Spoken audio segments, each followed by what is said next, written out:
Hello Nizamabad students and parents అందరికీ నమస్కారం. పిల్లల్ని ఏ కాలేజ్లో చేర్చాలి, ఏ కోర్స్ తీసుకుంటే ఫ్యూచర్ బాగుంటుంది అని ఆలోచిస్తున్నారా? అయితే మీకోసమే ఈ గుడ్ న్యూస్.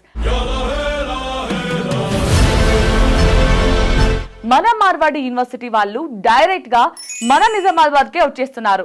అసలు యూనివర్సిటీలో ప్లేస్మెంట్స్ ఎలా ఉంటాయి, ఫెసిలిటీస్ ఏంటి, ఇలా మీ మనసులో ఉన్న అన్ని డౌట్స్ క్లియర్ చేసుకోవడానికి ఇదొక బెస్ట్ ఛాన్స్. ఈ జూన్ 20న దేవి థియేటర్స్ ఎక్స్రోడ్ దగ్గరున్న హోటల్ నిఖిల్ సాయి ఇంటర్నేషనల్ కి వచ్చేయండి. University admission vice president Mahendra Naidu garu కూడా స్వయంగా వస్తున్నారు. మీరు మీ పేరెంట్స్ తో కలిసి డైరెక్ట్ గా ఆయనతో మాట్లాడొచ్చు. ఏ కోర్స్ బాగుంటుందో పర్సనల్ గా గైడెన్స్ కూడా తీసుకోవచ్చు. అంత నచ్చితే అక్కడికక్కడే స్పాట్ లోనే మీ అడ్మిషన్ కూడా ఓకే చేసుకోవచ్చు. ఇలాంటి మంచి ఛాన్స్ మళ్ళీ మళ్ళీ రాదు, అస్సలు మిస్ అవ్వద్దు. ఇప్పుడే స్క్రీన్ మీద కనిపిస్తున్న నెంబర్కి కాల్ చేసి పూర్తి వివరాలు తెలుసుకోండి.